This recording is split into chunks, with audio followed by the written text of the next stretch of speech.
What do you want me to do? Like scream? Yeah. I'm not like offended by the movie. I don't know. I thought if we ever do a Batman vs Superman episode, you'll get me going. I thought this was going to be a better episode, and it wasn't. So let's move on.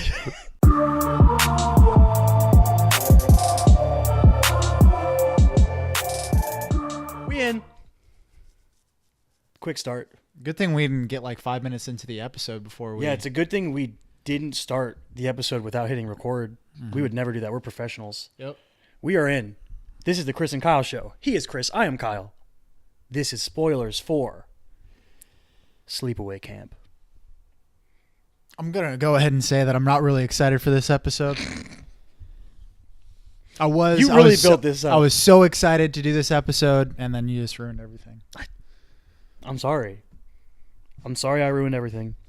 So, before we explain how I ruined everything, would you like me to give you some details on this film? Yeah, go ahead. Cool. So, Sleepaway Camp was made in 1983. It's a pretty classic 80s slasher film, if you will. Said if you will again. It is written and directed by Robert Hiltzik, who has done literally nothing else. He made this movie, and then in 2008, he made a film called Return to Sleepaway Camp, which has nothing to do with Sleepaway Camp 2, 3, or 4. It's completely different. But yeah, that's him. Robert Hiltzik, responsible for the creation of Sleepaway Camp. Synopsis? Angela Baker, a traumatized and very shy young girl, is sent to summer camp with her cousin. Shortly after her arrival, anyone with sinister or less than honorable intentions gets their comeuppance. It's a good synopsis. Yeah, so that's the synopsis from IMDb, and I checked the Rotten Tomatoes one to see if it was, a little better or not, and it was basically just bashing the movie. It wasn't even a synopsis. It was. Were you talking about the consensus or the No, synopsis? it was not the consensus.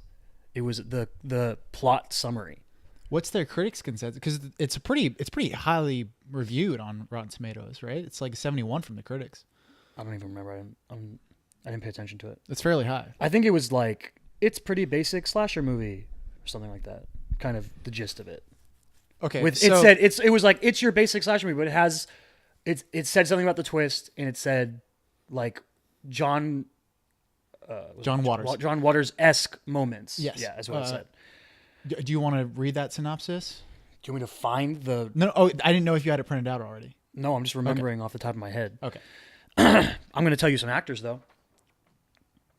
All of these people no one will know. Okay. Felissa Rose as Angela Baker, the lead. She was in a film called Dahmer vs. Gacy. Do you want to know Jeffrey Dahmer? Do you want to know what that movie is? That is a weird movie. The title was so weird and the picture was so weird I had to look it up.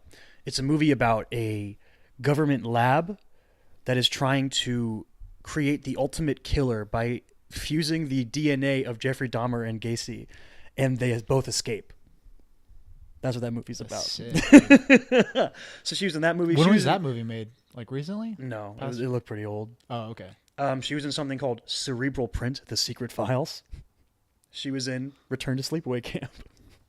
Nice. I also saw on her trivia, she did not come back for Sleepaway Camps 2 or 3, which I guess also have the character of Angela in them, because she went to school. And the school, she was like, can I like put off my acceptance for a year to film this movie? And they were like, nah, we might not let you back in. She was like, all right, I'm going to go to school then. That's kind of lame. Yeah, but she came back in 2008 for Return to Sleepaway Camp, like 25 years later. Okay. Then we've got Jonathan Tiersten as her cousin Ricky. He was in something called The Perfect House. He's in a couple bands. One of them is called Bambi's Apartment, and the other is called 10 Tears. And he was also in Return to Sleepaway Camp.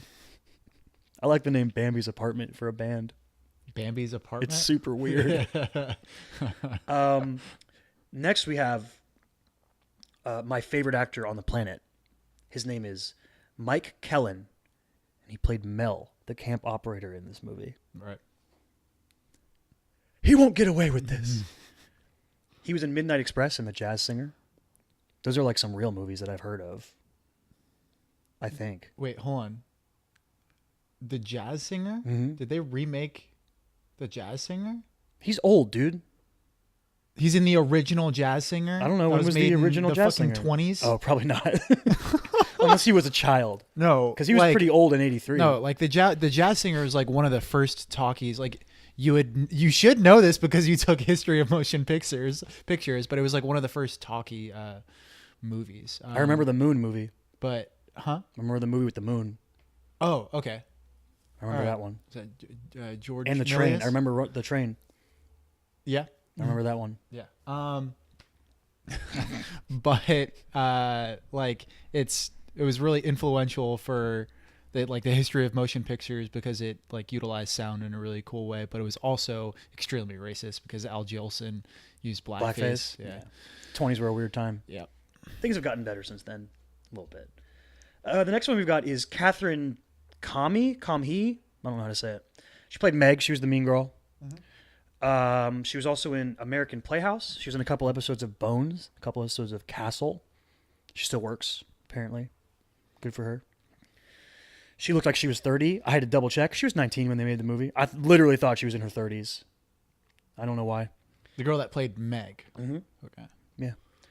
Paul D'Angelo as Ronnie, who was the shorts-wearing swole counselor. Hell yeah. He was in something called Destination Flame and Return to Sleepaway Camp. And the last one I basically just included everyone that was on the poster from the 80s, is Christopher Collet as Paul, which is Ricky's best friend and Angela's boyfriend. Mm-hmm. He was in The Manhattan Project, also named Paul in that movie, strangely. The Langoliers, and I thought this was fun. He's got some voice actor work. He was in a bunch of episodes of Pokemon and Yu-Gi-Oh! Nice. And he used a different name. He used the name Andrew Paul. He loves the name Paul. All right. Yeah. Okay, so now that we're through that, I want to preface this by saying that I actually really do recommend this movie. For those of you that are watching this right now or listening to this, please actually watch Sleepaway Camp before listening or watching this spoiler episode. Because of the twist. Because of the twist. This movie, by far the best thing about it, I think, is its twist at the very end. Literally like the very last shot. And the most enjoyment that you're going to get out of this movie is actually watching the movie itself and getting to the end. Pay attention enough to where when you get to the end, like that you fall for the twist. Mm-hmm. Now, full disclosure, you didn't. I like half guessed it. Half guessed it. Yeah, in the very beginning of the movie. By accident. Yeah. I misinterpreted what the film is supposed to make you think by thinking what actually happens by accident. And you were, and it was like you were more confused about things. Because I could recognize which actor was there in the beginning. Yeah. Okay. So, okay. Because we're past the point where you've asked people to not listen without watching. Spoilers ahead. Spoilers are coming now. The twist of this film is the character of Angela, who is a girl throughout the whole movie, is actually a boy. That's the twist. Right. So this movie does something that like a majority of, and what a majority of horror movies do, especially slashers, a lot of times when the identity of who the killer is a mystery, the twist is whoever is it's a surprise of who the killer is. Yeah. It's the identity of who the killer is that ends up being the twist. You know, the good guy's the bad guy all along. Like that's the biggest trope. This movie's twist is that we basically know throughout the movie who the killer is. Yeah, like there is a small red herring of her brother being the killer, her cousin. Yeah, her cousin being the killer. And he throughout the entire movie, and he is one of the killers. So the first time that I watched this movie, I thought that it was just Angela. Mm-hmm. And the second time through watching this movie, I realized that it was actually both her and her cousin. Yeah, because there's the shot of him in the doorway.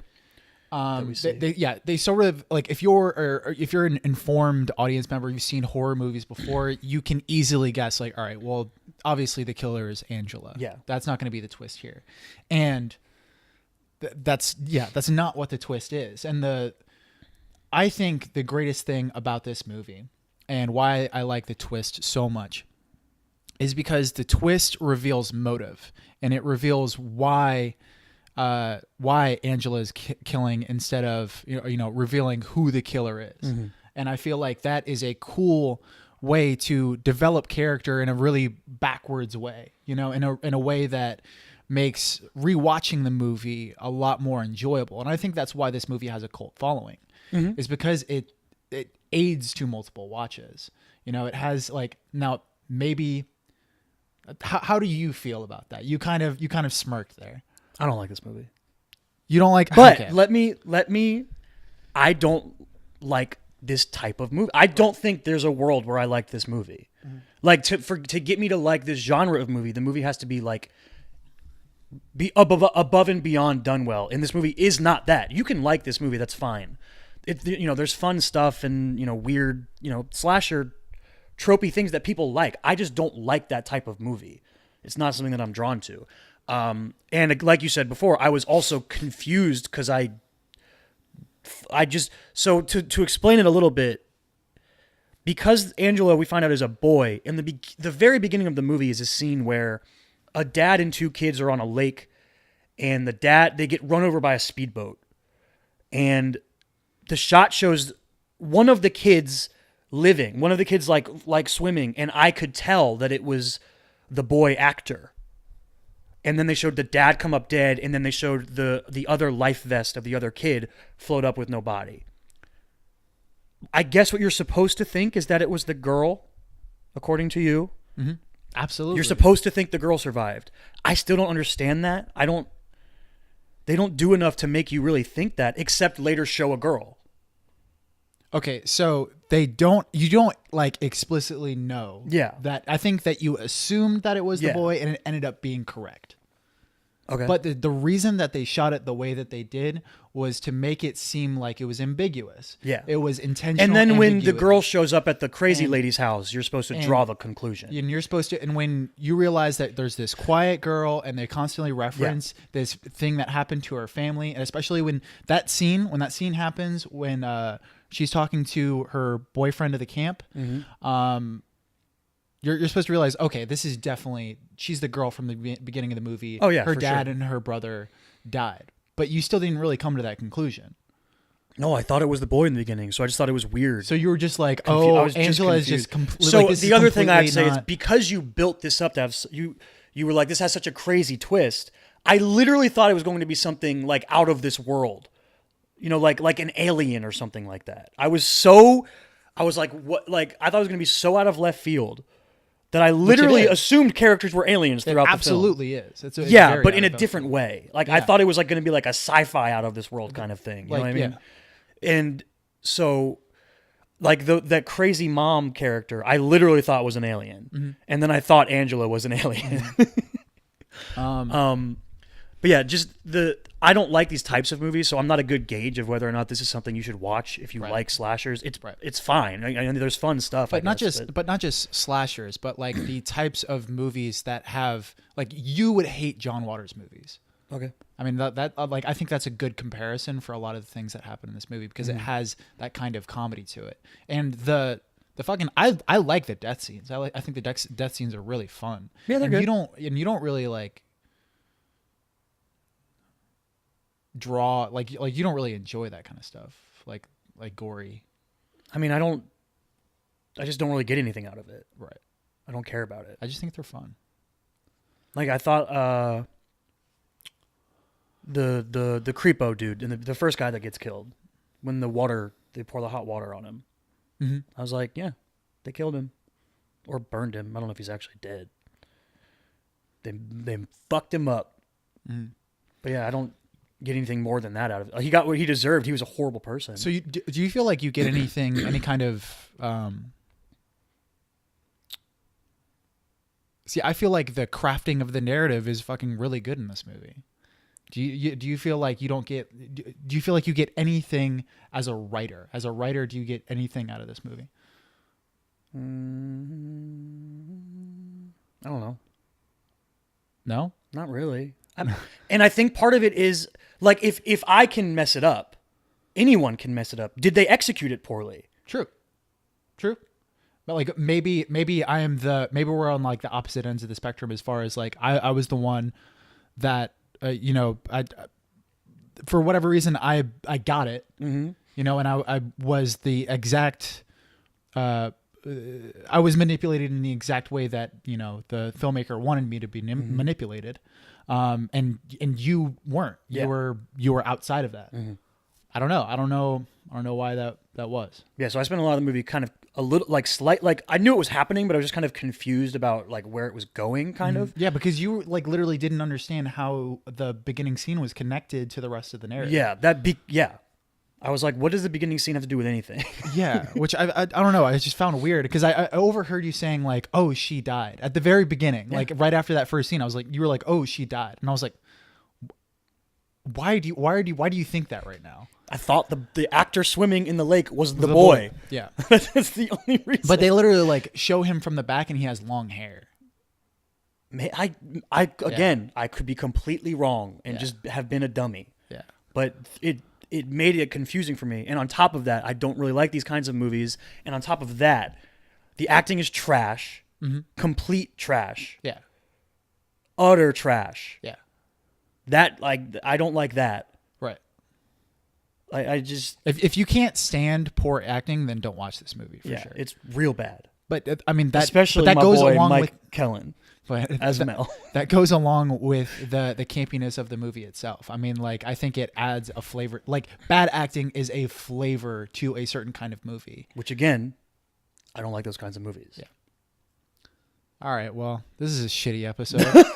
No, there's stuff from the motive thing you were talking about.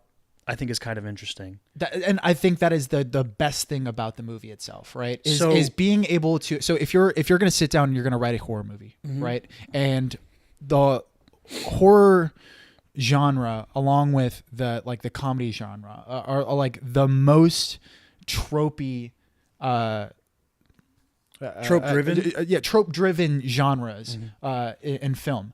And if you're going to try and be original, you have to try and figure out how to avoid those tropes or subvert those tropes, right? And I feel like Sleepaway Camp does that with its twist. I don't think I've literally never seen a twist like that before. I mean, because just that skeleton of having a twist that reveals more that has nothing to do with identity and more to do with motive, and revealing the psychology, the psychology and the fucked up. Yeah, it makes you realize that the reason this girl is like this is because she's been psychologically traumatized his whole life. Yeah, her. Mm-hmm. I don't know. Mm-hmm. It's a dude born as a dude who has been raised to be forced to be a girl, I guess is how you would explain it. Mm-hmm. Yeah. So they're basically just super traumatized, and anyone who mistreats them, they murder. Why they haven't murdered their aunt yet, I don't know. Well, okay, so fucking being able to kill someone is just like abnormal psychology, right? Mm-hmm. And abnormal psychology is not logical. Mm-hmm. It manifests itself in really fucking weird ways. That's true. So like if you're going to be a killer, sometimes it like manifest like you're using other people as scapegoats. Mm-hmm. So you're not actually attacking the person that's going to be taking care of you, but instead the other people that are taking upon the qualities of that person that might not be doing it in more subtle ways. Yeah, because that lady's the true villain of this movie. Yeah, she's fucking. I mean, awful. like Angela and Ricky are shitty because they murder people, but like she wants a daughter, so she forces a young boy to be a girl. Mm-hmm. It's crazy. Yeah. Also, she acts like an alien. Mm-hmm. Her acting only led me further into thinking there were going to be aliens in the movie. She doesn't even talk like a person. It's bananas. She talks like someone who has watched people talk and is trying to impersonate talking. Right. Damn,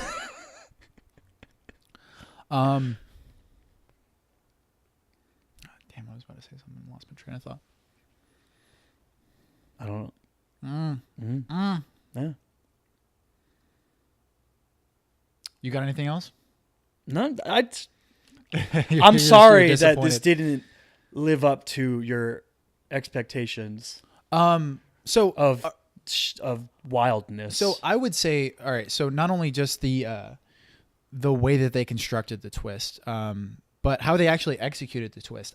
The reveal of who Angela is, I was terrified. I thought the sound as well as literally the last shot. I mentioned to you too. I didn't like the sound throughout the movie. I told you that after we watched it. So I don't know. Like, I don't want to like make you feel like you shouldn't have enjoyed this. I'm sure lots of people would enjoy this movie. It's just not to my taste. Yeah. So I'm probably a poor gauge of what to think about this movie. But okay, so the twist, literally like the last shot of the movie is Angela, who had just cut off her boyfriend's head, Paul's head, is standing completely naked with wild hair, and her mouth is wide open, and she's like hissing, and it's like a slow pan out to reveal that she has a dick, and there is a combination of fucking like synths, like these very 80s. They're just so loud. It's like, but they also cross-cut a shot of just her face with a full-body prosthetic that has the dick, right? So it's not like this girl was completely naked and no, they just wearing made a prosthetic. Yeah. It was a full-body prosthetic, which reminded me a lot of American Werewolf in London. Yeah, because it was just around the same time and like very similar prosthetics. So when I first watched it, I was like, "Is she turning into a werewolf?" Which is like it kind of looks like that would have led to but that would have been more in the vein of what I thought was coming. But the like her face plus the way that she's like like hissing, I just like thought that. it looked kind of dumb. Huh? Well, to me, I was like, that's creepy as fuck. I loved it. It's just alternate sides of the reaction for us. Yeah. It's just, and I mean, neither's wrong. If you like it, you like it. If you don't, I had to rewatch that reveal like 9 times. I watched that reveal and I was like, can we watch something else? Yeah. All right, great episode. Let's wrap this up. Shit. What? I don't know. It's just disappointing. That I didn't freak out about the twist? I thought that you would at least be more enthused about how bad it was. You know, you're just like, it's bad. I don't know what you want from me. I don't know. We're not going to fucking do bad movies anymore. Fuck it. I thought you said it was good. Huh? I thought it was good. Bad movies to you, I guess. At least I'm entertaining when I find a movie bad, you know? What do you want me to do? Like scream? Yeah. I'm not like offended by the movie. I don't know. I thought if we ever do a Batman vs Superman episode, you'll get me going. I thought this was going to be a better episode, and it wasn't. So you let's move on. just want to clarify that you planned an episode out of the expectation that I would, 1, not enjoy the film, and then 2, be very animated about how much I didn't like the film, leading to a good episode of the podcast. I'm joking around, obviously. I didn't think that you were going to think this is your favorite movie ever, but I thought that you were at least going to find certain things in it that you would like. Kind of like Child's Play. There's some fun stuff in it. Yeah, but like Child's Play is way better. Yeah? Child's Play is way better. I don't know. To me, they're like neck and neck. All right. Cool. Let's wrap it up. Let's wrap it up. This has been another fantastic episode of the Chris and Kyle Show.